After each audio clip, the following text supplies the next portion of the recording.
anggotanya dan para sahabat diperintahkan agar bergesa-gesa lari. Jangan sampai ada yang diam di tempat tersebut, karena tempat tersebut tempat yang pernah diturunkan azab di sana. Dan di tahun tersebut dan kehancuran sirnanya segala kekuatan, keperkasaan, kesombongan Raja Abraha adalah karena cahaya Sayyidina wa Maulana Muhammad sallallahu alaihi wa alihi wasallam. Nah, ini irhas namanya, kan, yang terjadi sebelum Rasulullah sallallahu alaihi wa alihi wasallam dilahirkan dan setelah Rasulullah sallallahu alaihi wasallam dilahirkan, sebelum menjadi Rasul di muka bumi ini, namanya irhas. Rasulullah sallallahu alaihi wasallam dilahirkan di tahun tersebut, jaraknya hanya beberapa puluh hari dalam sebagian riwayat ahli tarikh dari kelahiran Rasulullah sallallahu alaihi wasallam. Nah, disebut tahun fil, tahun 570 Masehi, menurut sebagian ahli tarikh 571, menurut sebagian ahli tarikh lagi 572. Ini ikhtilaf di antara ahli tarikh dalam menentukan tahunnya, juga ikhtilaf dalam menentukan bulannya. Namun yang paling kuat adalah di bulan Rabiul Awal, dan ikhtilaf di dalam tanggalnya. Namun yang paling kuat adalah pada tanggal 12 Rabiul Awal dulu, di mana terjadi kelahiran Nabi itu pada hari Senin menjelang subuh, sudah sangat dekat kepada waktu subuh. Dan hari Senin tersebut adalah hari yang paling agung yang Allah ciptakan. Catat, semua ulama dari masyrik sampai maghrib sepakat bahwa hari yang paling mulia, hari yang paling agung adalah hari dilahirkannya Rasulullah sallallahu alaihi wasallam, yaitu hari Senin di mana Nabi dilahirkan di hari tersebut. Bukan Senin yang setelahnya, bukan, tapi hari Senin di mana Nabi kita sallallahu alaihi wasallam dilahirkan di hari tersebut. Dan waktu yang paling istimewa adalah waktu sahur, di mana Rasulullah sallallahu alaihi wasallam dilahirkan di waktu tersebut. Sehingga Imam Muhammad Amin Al-Qurbi radhiyallahu ta'ala anhu dalam kitabnya Tanwirul Qulub menjelaskan bahwa sasakala asal usul waktu sahur menjadi waktu ijabah doa yang dijadikan oleh Allah sebagai saat ajalinya Allah ke langit dunia, ya, dikarenakan saat tersebut saat yang pernah dipakai oleh Allah untuk mendohirkan wujud Sayyidina wa Maulana Muhammad sallallahu alaihi wasallam ke muka bumi. Maka asarnya, pengaruhnya, bekasnya terus membekas sampai hari kiamat. Seperti Senin terus membekas sampai hari kiamat. Sehingga dalam hadis Sahih Muslim, tatkala sebagian sahabat bertanya kepada Rasulullah SAW tentang alasan saum pada hari Senin, Rasulullah menjawab, "Dzaka yaumun wulidtu fihi." Itu adalah hari di mana aku dilahirkan. Maka saumnya Rasulullah SAW di hari Senin dan perintahan beliau kepada kita umatnya ila yaumil qiyamah agar saum di hari Senin, agar kita semua terus mensyukuri dan mengagungkan dan mengingat hari dilahirkannya junjungan alam Rasulullah sallallahu alaihi wasallam, seperti yang diperintahkan oleh Allah dalam Qur'annya. Ketika Allah Subhanahu wa taala mengutus Nabi Musa alaihi salatu wassalam, lalu Allah Subhanahu wa taala memerintahkan kepada Nabi Musa, "Walaqad arsalna Musa bi ayatina an akhrij qaumaka minadh dhulumati ilan nur wa dzakkirhum bi ayyamillah inna fi dzalika laayatin likulli sabarin syakur. Allah Subhanahu wa taala berfirman, demi keagunganku dan kegagahanku kami telah mengutus Musa dengan membawa mukjizat-mukjizat, penjelasan-penjelasan dariku. Wahai Musa, keluarkanlah kaummu dari seluruh kegelapan, bawa kepada cahaya alam yang terang benderang. Wa dzakirhum, dan ingatkan mereka oleh kamu wahai Musa, bi ayyamillah, kepada hari-hari Allah. Apa itu hari-hari Allah? Hari-hari Allah adalah hari-hari di mana Allah menhujankan anugerah dan pertolongannya kepada Nabi Musa dan kepada kaum-kaumnya, kepada semua hamba-hambanya. Itu namanya hari-hari Allah. Jadi kita diperintahkan oleh Allah supaya ingat kepada anugerah yang Allah telah anugerahkan kepada kita, supaya ingat kepada saat-saat, hari-hari, bulan-bulan, tahun-tahun, dan juga tempat-tempat yang digunakan oleh Allah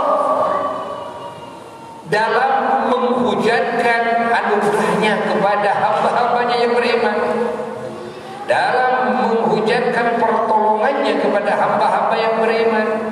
Ini agar diingat oleh kita, tidak boleh lupa. Kalau kita melupakan hari di mana di hari tersebut Allah memberikan anugerah kepada kita, maka kita adalah orang yang melupakan kebaikan Allah, orang yang melupakan Allah, orang yang tidak bersyukur kepada Allah. Bagaimana mungkin kita bisa mensyukuri anugerah Allah kalau tidak ingat kepada anugerah tersebut? Maka setiap anugerah yang Allah berikan kepada kita harus selalu diingat, tanggal berapa, kan? Maka dalil memperingati Maulid Nabi adalah ayat ini. Dalil memperingati 17 Agustus hari kemerdekaan Republik Indonesia adalah ayat ini. Wa dzakirhum bi ayyamillah. Ingat, pahami oleh kita. Pahami oleh kita. Wa dzakirhum bi ayyamillah.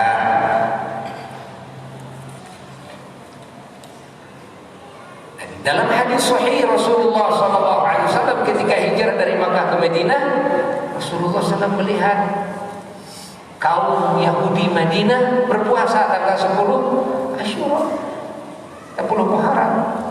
Rasulullah mempertanyakan kepada kaum Yahudi, kenapa puasa? Kaum Yahudi menjawab, ini kami semua karena mengenang, mengingat, mensyukuri kan, hari di mana di hari tersebut Nabi kami Nabi Musa dan kaum-kaumnya, sahabat-sahabatnya pada hari tersebut diselamatkan dari kejaran Fir'aun dan disirnahkan semua kekuatan Fir'aun, kesombongan Fir'aun pada hari tersebut, ya. Maka kami mensyukurinya. Apa jawaban Nabi kita? Nahnu aula bi Musa minkum. Kami lebih berhak kepada Nabi Musa ketimbang kalian semua, ya. Kami lebih berhak kepada Nabi Musa ketimbang kalian semua. Pahami? Apa maknanya kami lebih berhak kepada Nabi Musa ketimbang kalian? Apa ini artinya? Kan? Artinya bahwasanya setiap nikmat yang Allah turunkan kepada seorang mukmin, ingat, siapa saja yang namanya mukmin, siapa saja yang namanya muslim, di masa mana saja dia hidup, apakah dia bangsa manusia, apakah dia bangsa jin, dari zaman Nabi Adam alaihissalam sampai hari kiamat, maka kaidahnya innamal mu'minuna ikhwatun, seluruh yang beriman itu adalah saudara, seluruh muslim adalah saudara. Ingat. Dan di dalam hadis sahih bahwa muslim dengan muslim itu laksana kal jasadil wahid, seperti satu tubuh ini.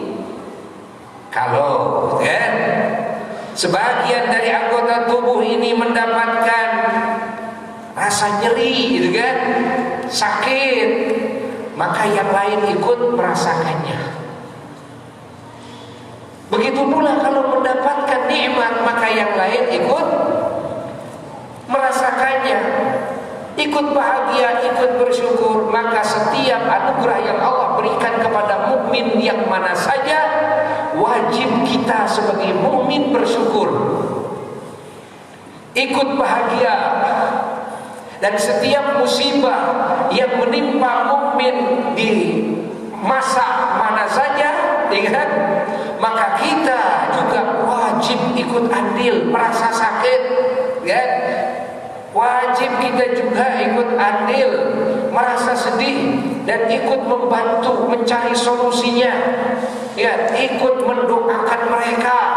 Hatta kita diperintahkan memintakan ampunan setiap waktu oleh Allah, oleh Rasulullah SAW. Bagi siapa? Bagi mukminin mukminat, bagi semua yang beriman. Bukankah mukminin mukminat Nabi Adam dan seluruh para nabi itu adalah mukmin? Ya, bukankah mukminin mukminat umat para nabi yang beriman semuanya di setiap masanya adalah mukmin? Ya, baik manusianya maupun bangsa jinnya.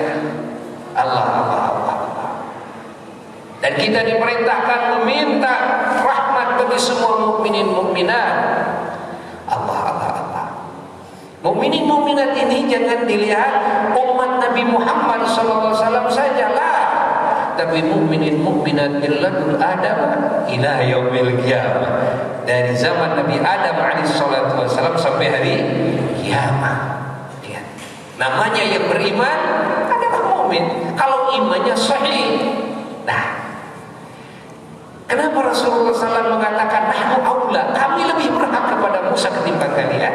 Karena kaum Yahudi waktu itu mereka tidak beriman pada hakikatnya. Walaupun mereka beriman kepada kerasulan Nabi Musa, walaupun mereka mengaku beriman kepada Allah, walaupun mereka mengaku beriman kepada At-Taurat, tapi mereka tidak mau beriman kepada Nabi akhir zaman Sayyidina wa Maulana Muhammad SAW, sehingga dihukumi mereka itu tetap kafir. Maka kalian walaupun puasa tidak lebih berhak kepada Nabi Musa ketimbang kami. Ini makna hadis, ya. Ini makna hadis. Nahnu aula bi Musa minkum. Nah, lalu apa hubungan nahnu aula bi Musa minkum? Karena setiap anugerah yang Allah turunkan kepada orang yang terdahulu itu anugerah bagi orang yang di masanya dan yang setelahnya. Amin. Akan adakah kita tanpa Nabi Adam diciptakan? Jawab. Akan adakah kita tanpa nenek moyang kita diciptakan lebih dulu? Akan adakah kita tanpa orang tua kita diciptakan lebih dulu? Maka diciptakannya semua mata rantai nasab kita sampai Nabi Adam alaihissalam adalah anugerah bagi kita. Anugerah bagi kita. Nabi Musa alaihissalam adalah Rasul yang terdahulu. Apa yang Allah anugerahkan kepada beliau adalah anugerah bagi umatnya dan anugerah bagi mukminin mukminat setelahnya. Ini makna yang kedua, sehingga Rasul mengatakan nahnu aula bi Musa minkum. Yang ketiga maknanya bahwa Nabi Musa alaihi salatu wassalam, beliau berjasa besar kepada umat Kanjeng Nabi Muhammad sallallahu alaihi wasallam secara khusus. Ada seorang Rasul yang sangat besar jasanya kepada umat Islam. Siapa? Nabi Musa alaihissalatu wassalam. Kenapa? Di dalam hadis sahih, dalam hadis Isra. Hadis Isra yang tingkat derajat hadisnya balagha mablaghat tawatur, sampai kepada mutawatir. Ketika Rasulullah sallallahu alaihi wasallam di langit bertemu dengan Nabi Musa alaihissalatu wassalam, lalu Rasulullah sallallahu alaihi wasallam menghadap kepada Allah firman Allah dan mendapatkan anugerah dari Allah. Di antaranya apa? Adalah sholat yang 50 waktu. Bayangkan, berapa kali? 50 waktu. Bukan 5 waktu, bukan. Pertama, sholat diperintahkan kepada kita umat Islam berapa? 50 waktu sholat.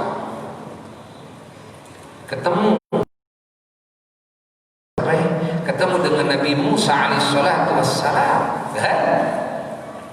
Begitu ketemu dengan Nabi Musa alaihissalatu wassalam, di langit keberapa? Ketujuh. Lalu Nabi Musa mencegat Rasulullah sallallahu alaihi wasallam, dan Nabi Musa memberikan saran kepada Rasulullah SAW, permohonan.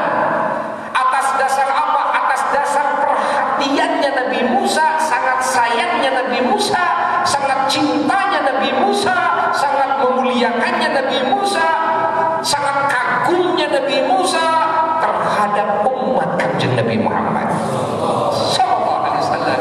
Ya Rasulullah, tidak akan mampu umatmu 50 sholat. Coba kembali lagi kepada Allah, meminta pengurangan, keringanan dari Allah. Dan Rasulullah menerima saran Nabi Musa. Subhanallah. Permohonan Nabi Musa, syafaat Nabi Musa bagi umat Islam. Inilah yang disebut dengan syafaat, pembelaan. Pertanyaannya, Rasulullah Shallallahu Alaihi Wasallam saat itu masih hidup atau sudah wafat? Jawab yang keras. Nabi Musa Alaihissalam saat itu ahli kubur apa ahli dunia? Ahli kubur. Semua para nabi yang sholat di Masjidil Aqsa bersama Rasulullah SAW itu kebanyakannya ahli kubur. Yang belum wafatnya adalah Nabi Isa Alaihissalam, itu yang masih hidup. Yang ada di langit kedua Nabi Yahya, kan? Sudah jadi ahli kubur, kan? Insyaallah. Dan yang belum wafatnya adalah menurut sebagian ahli hadis, riwayat hadis, Nabi Khadir Alaihissalam. Paham oleh kita. Menurut sebagian lagi riwayat, walaupun ini riwayat yang dhaif, Nabi Ilyas Alaihissalam. Masih ada 3 nabi lagi yang belum wafat. Nabi Isa Alaihissalam binasil Quran dan hadis-hadis yang sahih dan mutawatir. Dan juga Nabi Khadir Alaihissalam, tambah Nabi Ilyas Alaihissalam berdasarkan hadis yang dhaif. Allah. Yang lainnya bagaimana? Yang lainnya semuanya amwat, semuanya ahli kubur, ahli barzakh semuanya. Dan Rasulullah SAW naik ke langit 1, 2, 3 terus sampai ke 7 bertemu dengan para nabi, semuanya ahli kubur. Rasulullah berkomunikasi, kan? Masya Allah. Dan Nabi Musa alaihissalam, beliau memberikan pertolongan kepada kita umat Kanjeng Nabi Muhammad SAW dengan permohonan beliau, permintaan beliau, mendesak beliau kepada Sayyidina wa Maulana Muhammad SAW agar balik lagi kepada Allah.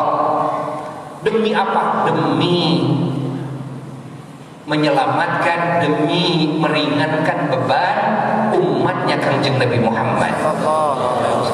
Ini dalil bahwa syafaat terjadi di alam barzakh bagi ahli barzakh. Ketika ada yang menghujat bahwa syafaatnya para nabi, syafaatnya para ulama, para syuhada hanya terjadi nanti pada hari kiamat saja, di akhirat saja, kan? Dan syafaat mereka terjadi juga di dunia karena jelas nyata dakwahnya ulama adalah syafaat. Kalau tanpa dakwah ulama, perjuangan para syuhada, tanpa dakwahnya para nabi, para rasul, mana mungkin manusia bisa selamat? Mana mungkin manusia dan bangsa jin bisa mengenal Allah, bisa beriman, mendapatkan cahaya iman Islam? Mana mungkin mereka tahu kepada hakikat kebenaran? Mana mungkin mereka terima? Mana mungkin mereka bisa mengetahui kepada kunci keselamatan, kebahagiaan, kemuliaan yang hakiki dari dunia sampai akhirat? Lah, tidak mungkin. Kenapa? Manusia jadi banyak yang beriman, banyak yang bertakwa karena syafaatnya para rasul, para nabi, syafaatnya para ulama, para syuhada dan para sholihin yang nyata adalah dakwahnya, tablighinya. Kan seperti sekarang ini. Karena majelis seperti ini, majelis yang dibangun oleh semua rasul. Ya, majelis seperti ini, majelis yang dibangun oleh semua nabi untuk menyampaikan risalah Allah, untuk menyampaikan amanah-amanah dari Allah, wasiat-wasiat dari Allah, ilmu dari Allah kepada manusia. Kepada manusia. Maka beruntung orang yang bisa hadir dalam majelis seperti ini. Ini majelisnya para rasul, majelisnya para nabi alaihimus salatu wassalam. Masya Allah. Semoga kita disatukan dengan para nabi dan para rasul alaihimus salatu wassalam. Allah. Fahami oleh kita ini syafaat. Lalu yang dipertanyakan apa? Yang dimasalahkan sekarang oleh sebagian saudara kita, kan, adalah tidak adanya syafaat di alam kubur, katanya. Mereka mengucap tidak ada syafaat di alam kubur. Maka ini adalah hadis Isra, bagian daripada dalil dari banyak dalil-dalil lain yang membuktikan bahwa adanya syafaat di alam kubur. Pertanyaannya, Nabi Musa saat itu di alam barzakh apakah di alam dunia? Ahli barzakh apakah ahli dunia? Ahli barzakh, ke akhirat belum masuk, dari dunia sudah keluar. Ahli barzakh namanya. Nah, lalu yang memberikan pertolongan kepada kita umat Islam sehingga sholat diringankan dari 50 sholatan menjadi 5 sholatan, siapa? Nabi Musa alaihissalatu wassalam, ya? Begitu Rasulullah menghadap kepada Allah meminta keringanan Allah, ringankan 5 sholatan. Jadi berapa? 50 dikurangi 5 jadi berapa? 45. Begitu kembali cegat lagi oleh Nabi Musa. Ya Rasulullah, masih tidak akan mampu 45 sholat sehari semalam. Tidak. Coba kembali lagi kepada Allah, minta lagi keringanan, dan diterima oleh Rasulullah SAW. Kembali lagi kepada Allah. Perjalanannya yang sangat jauh tuh, ya. Begitu kembali kepada Allah, Allah memberikan keringanan 5 lagi. Jadi berapa? 40. Kembali lagi kepada Nabi Musa. Nabi Musa memberikan syarat lagi, mendesak Nabi kita agar kembali lagi. Bolak-balik 1 kali balikan pertemuan itu dikurangi 5 berarti berapa kali balikan? 9 kali balikan. Maka pertemuan Rasulullah SAW dengan Allah itu di waktu Mi'raj bukan 1 kali, tapi 9 kali bertemu dengan Allah. Allah.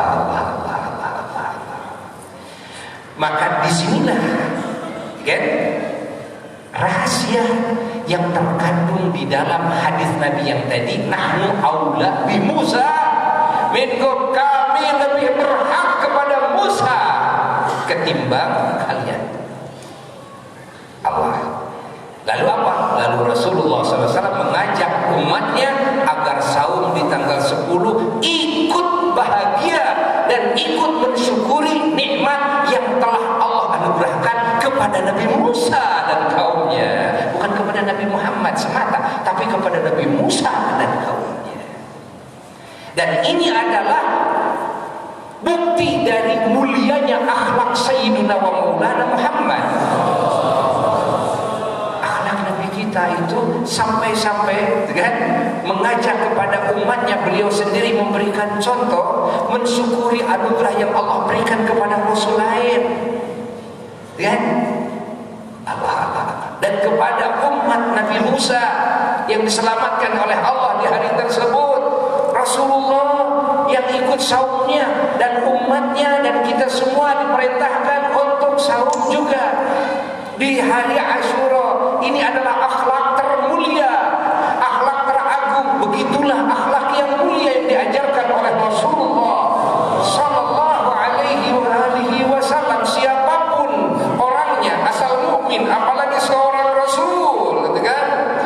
mendapatkan anugerah Allah, maka kita sebagai mukmin wajib ikut bersyukur, wajib ikut bahagia, dan harus mengingatnya sehingga diulang-ulang setiap tahun. Ada lebihnya apa?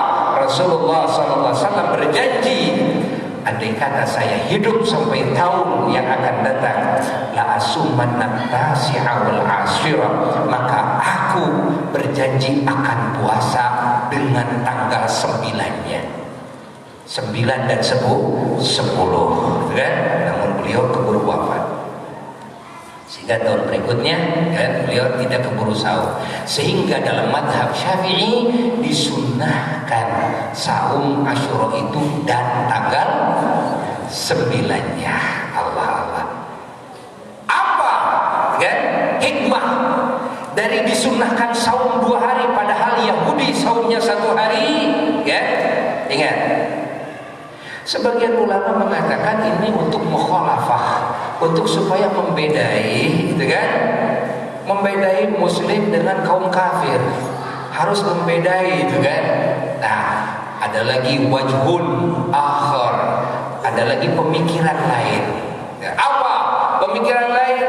Justru untuk membuktikan inilah keunggulan ajaran Kanjeng Nabi Muhammad. Kalau kalian mensyukuri nikmat yang Allah berikan kepada Nabi kalian 1 hari sahur, kami 2 hari sahur. Inilah ajaran kami. Allah. Inilah ajaran kami, ajaran ihsan. Maka pantas Rasulullah SAW dikasih akhlak berbeda dengan akhlak yang didandankan oleh Allah kepada semua Nabi dan Rasul lain. Ketika Allah mendandani semua Nabi dan Rasulnya dengan al-akhlakul karimah, dengan khuluqin karim, Nabi kita wa innaka la'ala khuluqin azim, Nabi kita didandani oleh Allah dengan al-akhlakul azimah, dengan khuluqin azim, untuk membedakan bahwa khuluqin azim jauh lebih tinggi ketimbang khuluqin karim. Allahumma salli wa sallim wa barik alaihi wa ala alihi. Ya, sedikit membuka ini sedikit agar apa? Agar kalian paham kepada makna memperingati Maulid Nabi, memperingati Maulid Nabi, memperingati anugerah yang diperintahkan oleh Allah. Kita dengar Allah Subhanahu wa taala memerintahkan kepada Nabi kita, ya, qul bi fadlillahi wa bi rahmatihi fabidzalika falyafrahu huwa khairun mimma yajma'un. Katakan oleh engkau Muhammad kepada manusia dan kepada semua bangsa jin, bi fadlillahi, dengan karunia Allah, wa bi rahmatihi, dan dengan rahmat Allah, fabidzalika, maka dengan hal itu falyafrahu, katakan oleh engkau kepada mereka, harus berbahagialah mereka dengan karunia Allah dan rahmat Allah. Huwa khairum mimma yajma'un, karena karunia Allah dan rahmat Allah itu jauh lebih baik ketimbang apa yang mereka kumpulkan daripada harta benda mereka, apa yang mereka miliki, daripada segala hal yang Allah berikan kepada mereka. Anugerah Allah dan rahmat Allah jauh lebih baik, jauh lebih mahal. Maka harus disikapi dengan rasa bahagia. Inilah ada istilah mungah. Apa mungah? Mungah itu adalah menumbuhkan rasa bunga, menghadirkan rasa bunga, namanya mungah, bukan munggah. Mungah, kalau mau masuk Ramadan ada istilah mungah, mungahan katanya, gitu kan? Apa mungah itu? Mungah dari kata bunga, seperti muka dari kata buka. Buka beda aja muka, muka pantok. Nah, kalau muka artinya kerja, kan? Artinya kerja. Tuh ada niat, kan? Ada unsur kesengajaan, dihadirkan rasa bahagianya dalam hati ketika menghadapi Ramadan, bahkan ketika mendapatkan anugerah apa saja. Dan tidak ada anugerah yang paling hebat yang Allah anugerahkan kepada semua alam semesta terkecuali diciptakannya dan dilahirkannya Sayyiduna wa Maulana Muhammad. Allahumma salli wa sallim wa barik alaihi wa ala alihi wa sahbihi. pahami oleh kita, hayati oleh kita. Dan maka kalau ada orang yang mengatakan bahwa memperingati Maulid Nabi tidak ada dalilnya, ini orang masih belum paham kepada makna Quran, belum paham kepada makna hadis. Tuh, bayangkan para ulama ahli ijtihad saja semuanya menggalakkan memperingati Maulid Nabi, mensyukuri Maulid Nabi, mengenang Maulid Nabi, mengagungkan Maulid Nabi. Ini imam-imam para mujtahid, bayangkan. Dan di dalam kitab hadis Ar-Raudul Unuf, masyhur di muka bumi ini, pengarang kitab Ar-Raudul Unuf, kitab hadis Ar-Raudul Unuf, kan? Masyhur. Siapa yang mengkaji kitab pasti tahu kitab itu. Kitab hadis yang masyhur di muka bumi ini. Sahibul kitab ini meriwayatkan bahwa inna iblis la'natullah alaih, iblis sesungguhnya dia pernah menjerit-jerit, kan? Saking dongkolnya, saking kesalnya dia menjerit-jerit sekeras-kerasnya 4 kali katanya. Satu, hina lu'ina, ketika dia dilaknat oleh Allah di hadapan Nabi Adam, di hadapan para malaikat semua. Begitu Allah melaknat iblis, iblis menjerit-jerit saat itu. Yang kedua, iblis pernah menjerit-jerit hina uhbito, ketika diusir dari alam malakut, diusir dari surga, diusir dari aras, diusir dari kursi, bahkan diusir dari langit. Diusir, dia menjerit-jerit. Yang ketiga, iblis pernah menjerit-jerit, kata beliau, hina unsilat suratul Fatihah, ketika diturunkan surat Fatihah.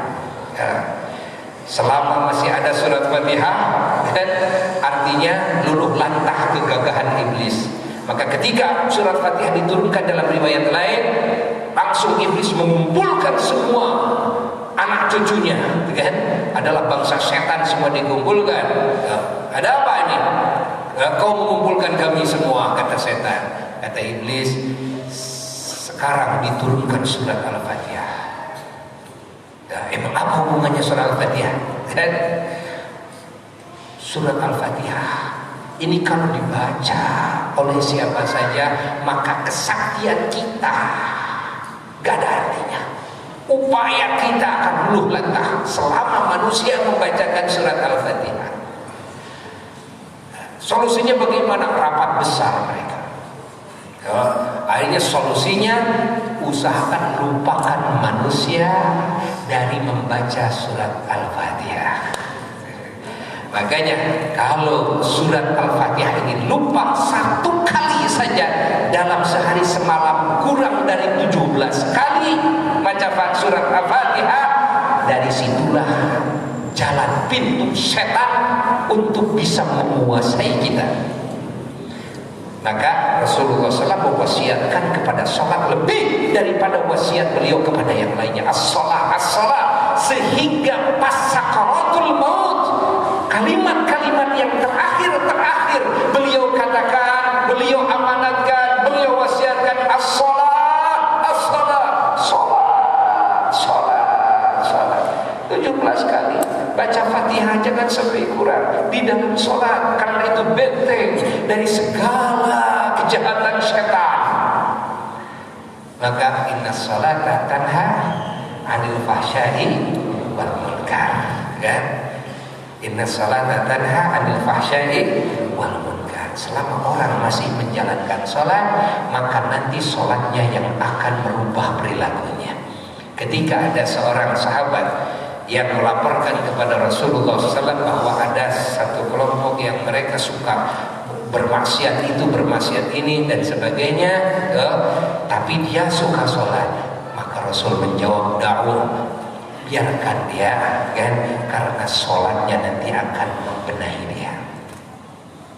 Nah, ini jaga oleh kita, sholat jaga, anak-anak kita sholat jaga, jangan sampai ada bocor dalam sehari semalam daripada sholat yang 5 waktu ini, minimal yang 5 waktu. Sesibuk apapun, jangan lupa sholat, jangan lupa sholat, jangan lupa sholat. Allah, Allah, Allah, Allah, Allah, Allah, Allah, Allah. Faham? Faham? Kalau saja Kanjeng Nabi Muhammad SAW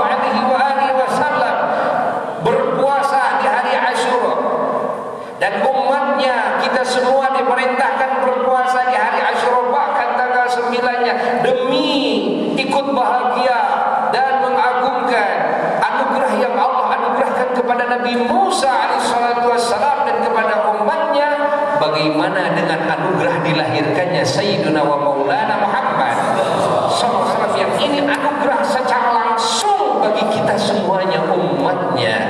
Maka makna daripada kelahiran Nabi adalah kelahiran segala anugerah, segala kebaikan, keselamatan, kebahagiaan, kemuliaan dunia dan akhirat, dan rahmat bagi alam semesta, keberkahan bagi semuanya, syafaat bagi semua makhluk, ilmu yang sakral, niat yang agung, akhlak yang terpuji, keyakinan, keimanan, tauhid yang hak, dan amal perbuatan yang soleh, dan ucapan-ucapan yang mulia.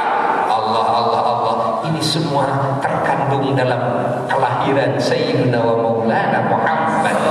Arti mengagungkan kelahiran Nabi, mengagungkan segala yang terkandung di dalam kelahiran Sayyidina wa Maulana Muhammad sallallahu alaihi wasallam. Arti mensyukuri maulid Nabi, mensyukuri segala anugerah yang Allah anugerahkan kepada semua alam semesta, khususnya kepada kita sebagai umatnya. Supaya pahami oleh kita, yang ini semua terkandung di dalam kelahiran Sayyidina wa Maulana Muhammad sallallahu alaihi wasallam. Maka hari dilahirkan Nabi, hari anugerah terbesar yang Allah wujudkan ke seluruh alam semesta. Kalau dulu Nabi Musa diperintahkan oleh Allah supaya mengingatkan kepada kaumnya terhadap hari-hari di mana Allah di hari-hari tersebut menganugerahkan anugerahnya kepada beliau dan umatnya, apalagi kan hari dilahirkannya Sayyidina wa Maulana Muhammad sallallahu alaihi wasallam. Kalau Allah Subhanahu wa taala memerintahkan kepada nabi kita supaya semua manusia dan bangsa jin merasa bahagia ketika mendapatkan karunia Allah dan rahmat Allah berdasarkan ayat Quran yang tadi, falyafrahu, maka tidak ada karunia dan rahmat terbesar kecuali diciptakan dan dilahirkannya Sayyidina wa Maulana Muhammad, dan juga diutusnya Sayyidina wa Maulana Muhammad, dan dipilihnya Nabi kita menjadi Nabi bagi kita, dan dipilihnya kita menjadi umat beliau. Alhamdulillah. Maka insyaallah ya, niatkan di dalam hati kita dari sekarang ya, bulan Maulid ini usahakan bisa membaca sholawat dalam sehari semalam tidak kurang dari 1000 kali. Usahakan. Dan juga barokahnya mintakan kepada Allah agar COVID-19 cepat dicabut, agar segala permasalahan bangsa ini cepat dicabut oleh Allah, segala musibah yang Allah timpakan cepat dicabut dan diganti dengan segala anugerah dan nikmat, dan musibah yang akan Allah timpakan Allah bantingkan jauh-jauh dari kita, dari bangsa kita, muslimin muslimat, mukminin mukminat semuanya. Permasalahan yang sekarang sedang terjadi di Indonesia kan, demo-demo dan sebagainya ya kan, ini permasalahan yang belum disepakati kan, belum disepakati ya. Maka kita meminta kepada Allah agar cepat selesai ini permasalahannya dengan solusi yang terbaik bagi pemerintah, terbaik bagi rakyat. Dan juga permasalahan di Papua semoga secepatnya juga kan, ini semuanya dikasih solusi oleh Allah yang terbaik, sehingga tidak ada kerusakan, tidak ada kematian, tidak ada seorang pun yang tersakiti, segalanya menjadi baik. Dan juga permasalahan yang terjadi di kalangan umat Islam di berbagai negara. Sekarang yang terjadi di Palestina, yang terjadi di Syria, yang terjadi di Yaman, yang terjadi di Irak, yang terjadi juga sekarang di Turki dan sebagainya, semuanya muslimin kan? Kita doakan semoga oleh Allah diselamatkan ya, semoga yang sedang berperang oleh Allah diislahkan ya, oleh Allah diakurkan, ditanamkan dalam hatinya rasa sayang kepada sesama, ditanamkan dalam hatinya kan, rasa adil dan kebijaksanaan, dan juga ditanamkan dalam hatinya takut merampas, mendolimi kan hak-hak orang lain. Dan juga mudah-mudahan yang sekarang terjadi di Azerbaijan kan, Dan Armenia secepatnya oleh Allah diberhentikan peperangannya, diganti dengan keakuran. Dan juga di beberapa wilayah, ya, percikan-percikan api peperangan ini memang sudah muncul, ya. Percikan-percikan api peperangan kalau kita lihat memang ini sudah muncul. Percikan-percikan permusuhan sudah banyak bermunculan, kan? Baik di dalam bangsa Indonesia kita sendiri maupun di luar Indonesia. Nah, kita berdoa, maka mumpung sekarang masuk bulan Maulid, perbanyak sholawat. Karena ada sebagian riwayat ketika sholawat diperbanyak di satu negeri, maka negeri itu akan diamankan oleh Allah, akan didamaikan oleh Allah, akan disuburkan oleh Allah, akan dijaga dari segala malapetaka, akan dibentengi dari siapapun yang akan mencelakakan bangsa tersebut. Perbanyak sholawat, perbanyak sholawat, perbanyak sholawat, ya. Itu kita janji terhadap diri kita sendiri, janji. Sekarang bulan Maulid ada peningkatan, gitu kan? Mengagungkan Nabi, mengagungkan Maulid Nabi, mengagungkan anugerah yang Allah anugerahkan kepada kita dan kepada semua alam semesta. Dengan sebab diciptakan Nabi, dilahirkan Nabi, diutus Nabi sallallahu alaihi wasallam. Apa yang harus kita lakukan?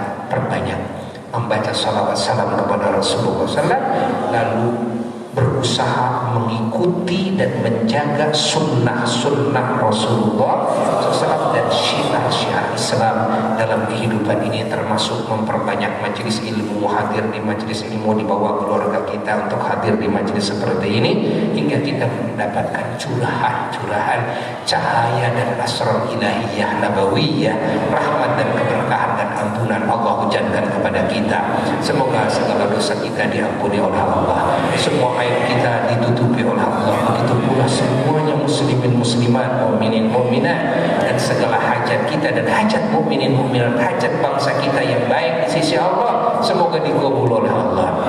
Dengan keagungan majelis ini, dengan keagungan masjid tempat yang mulia, dengan keagungan malam Jumat yang agung, semoga Allah mengabulkan segala doa kita, mengijabah segala hajat-hajat kita, menyampaikan kita semua kepada segala yang kita cita-citakan dari segala kebaikan dunia dan kebaikan akhirat. Bijahin Nabi sallallahu alaihi wasallam, ila hadratin Nabi sallallahu alaihi wasallam. Al-Fatihah.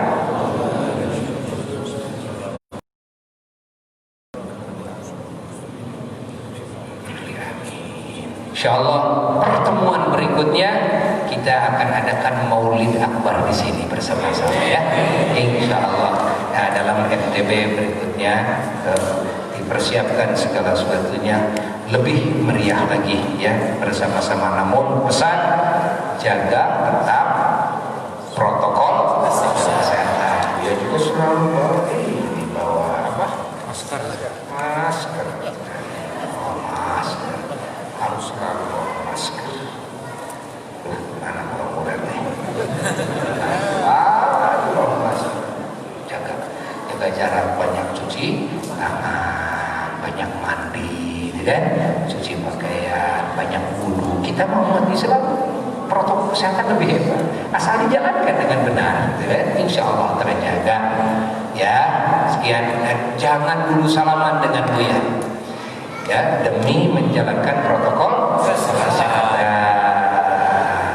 Kalau kalian yang kena, beda dengan kalau buya yang kena. Kalau buya yang kena, banyak jadwal, banyak majelis taklim yang tidak bisa buya hadiri, kan? Dengan makanya doakan buya ya oleh semuanya, dan doakan semua para ulama, semuanya para dai, doakan agar terjaga dari COVID, terjaga dari segala kejelekan, terjaga dari segala bahaya, fitnah, musibah, zahiran wa batinan fid dunya wal akhirah. Sekian. Paham? Paham tapi suka mencegah di sana. Dia keluar sudah cegah di sana. Betul? Jangan kecuali korek bere duit. Kalau mau kasih duit ya silakan, boleh salaman. Ya. Ya, sekian. Wassalamualaikum warahmatullahi wabarakatuh.